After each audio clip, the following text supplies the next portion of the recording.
Capricorn Rising. Welcome here to Soul Passages Astrology. I am your astrologer, Georgia Dempsey, and I am thrilled that you stopped by here for your March eclipse report. We are going to talk about the first eclipse that is going to happen in March around the 8th and 9th of the month. And this is a super potent time for all of us.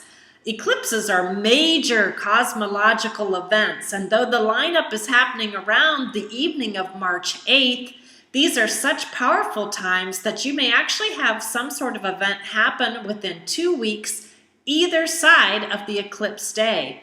And whatever shakes out, it's likely to impact your world for 6 months to a year afterwards. So if you have a little idea of what the energies are afoot, that gives you a chance to try to harness them in your favor. So we're going to line things out for you right now so you can have an idea of what is headed your way. And what I see for you, dear Capricorn Rising, is I see March, early March, being all about communications and learning. And not only just about learning, but taking all of the various things that you have learned in your life and integrating them into a whole. So it's like you're weaving the tapestry or the destiny of your life right now. So you should be spending a lot of time thinking about your life path destiny.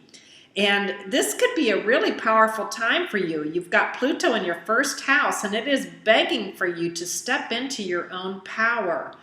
And I also see in your 12th house that you currently have Saturn there as well as Mars and Sagittarius. And so the Saturn tells me in about a year to a year and a half, you're going to be letting go of things in your life that no longer serve you, whatever those may be. They could be your own fears and inhibitions, your own voice in your head that stops you from doing the things you want to do. It could be you're letting go of a relationship that's not working. It could be that you're dumping a job that doesn't have any sole purpose for you.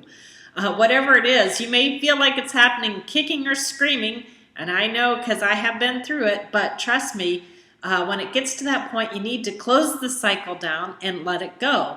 And you've got Pluto there to catch you, and that Pluto is absolutely begging for you to take on your own power. So this is a really exciting time, and a lot of the juice for you is happening in that third house. So let's break it down a little bit.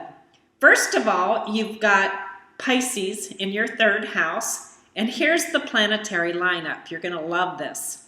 You've got Mercury, your planet of communications. You've got Neptune, which is the higher octave of Venus, and it's got a very soul-filled feeling, but it also can bring uncertainty and fogginess in its wake.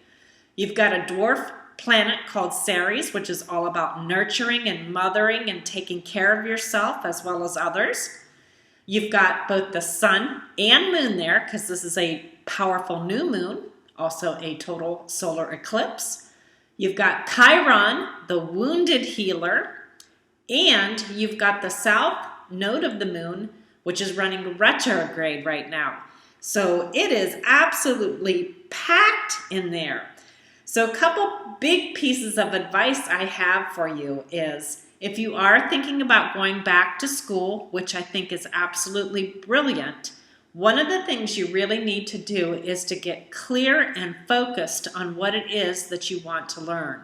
And I say that because with Mercury, the planet of communications, right next to Neptune, you may be kind of pulling at straws, trying to figure out, what it is you want, and looking at the course catalog and picking here and there and all over the place. And you really don't want to do that.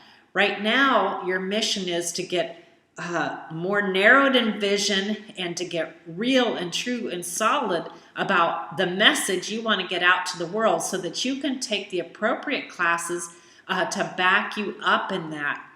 This could also be a time where you're trying to restructure your own thinking patterns in your own brain. And part of that could be releasing old scripts that you have. Again, Saturn in the 12th house, digging deep into the psyche, removing the blocks, removing the fears. I know Krishnamurti once said, the only prisons we really have are our own minds. And it's so true.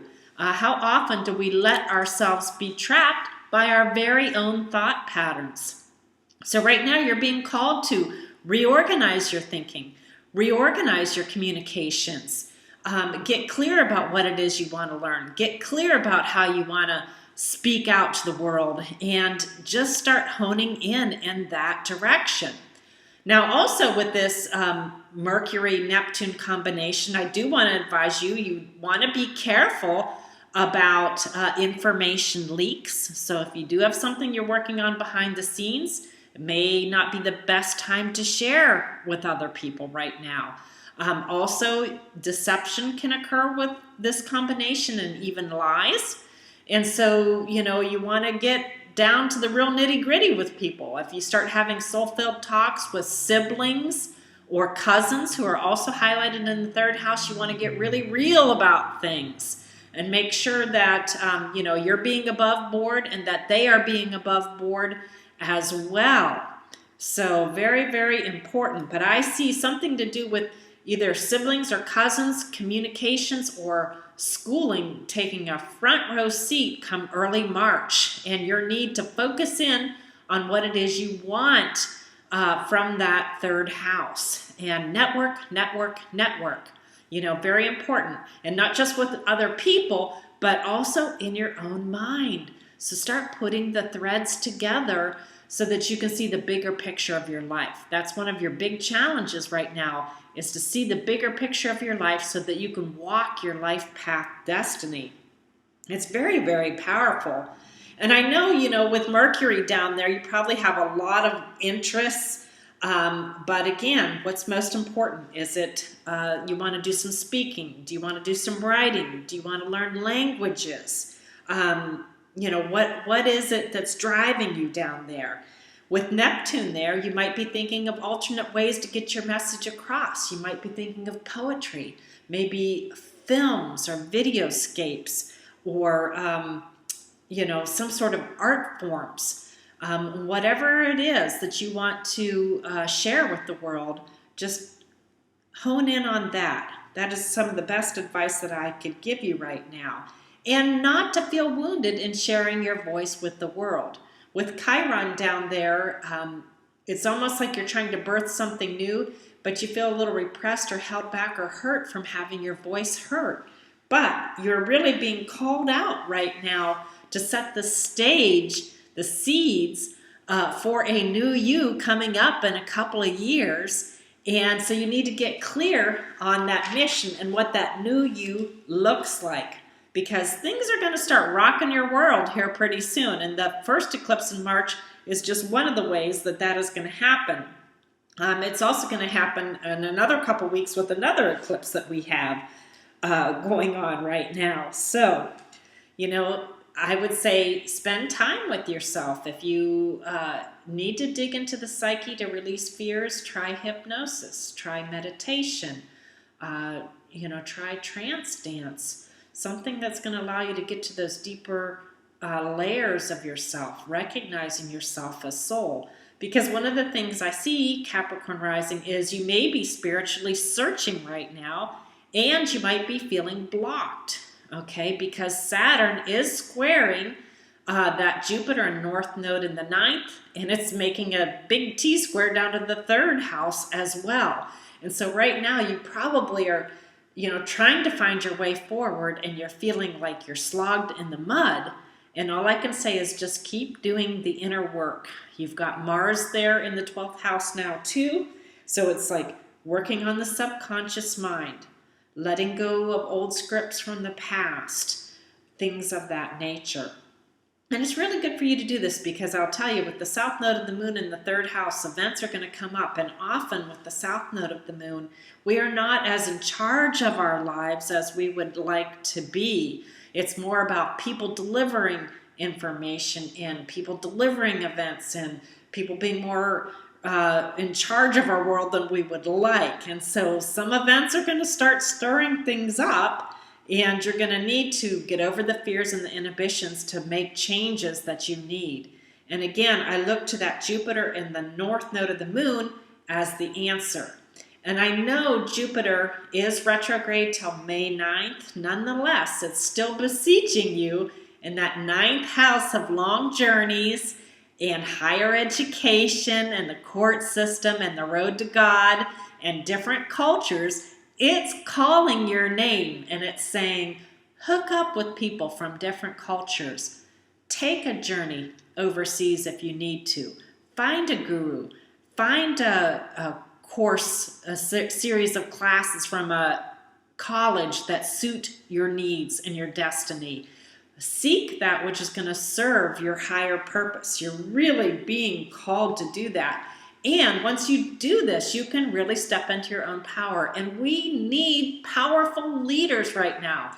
We need ethical leaders. I have seen over the last few years several instances where people, very powerful people, use their power in very inappropriate ways. And we need people who can be moral and ethical and use their power appropriately. And with that Pluto in the first house, you can do that. And not only can you do that, but you can also be a truth sayer. And you're not afraid to say the hard truths. And sometimes we need the inconvenient truths to be spoken. Am I right? I mean, Al Gore had an inconvenient truth and the whole world needed to hear it.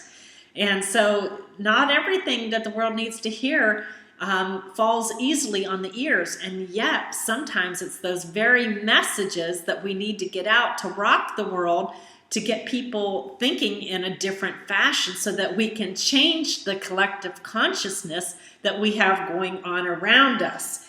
And you absolutely are poised very soon to be able to take on that power should you choose to do so. So, wow, it's absolutely, I think, a super exciting time for you. And I know you're having a hard time seeing your way through it right now. Nonetheless, you are being asked by the universe to empower yourself, however that looks to you, whether it's higher education, whether it's a guru, spiritual longing and seeking, working with people from other cultures, exploring different points of philosophy and worldview. All of these things are very much called for right now. So as you guys think of the early March eclipse, I want you to get this image in your brain. Think of everything you've learned so far in this life like they are little pieces of yarn. And yes, they're all very interesting and very colorful and all laid out on the floor. They're quite lovely. And yet somehow they're lacking substance, aren't they? And they're lacking substance because what is really required at this time is for you to weave all of those strands together, to integrate them into a whole, so that those pieces of yarn become a Navajo rug or a life path destiny, something that tells the story of your life that empowers you and allows you in a very big way to get your message out to the universe. This is what is up for you this March 8th eclipse. So Capricorn Rising, I wish you the absolute best, and just know that you do have the power to weave the destiny of your life, and I am encouraging you to do so. And if you find you need some assistance along the way, feel free to give me a call. I am running a special till March 1st, which is a 1-hour reading for $50. And no matter what goes down this eclipse season, I would absolutely love to hear from you. I'd like to hear if this forecast rings true for you. I'd like to hear if it helped you in your life. I would like to know what it is that's shaking your world. So if you like the video, please like and subscribe to my channel, and definitely give me comments and feedback so I know how I'm doing. All right, peace, blessings, and namaste.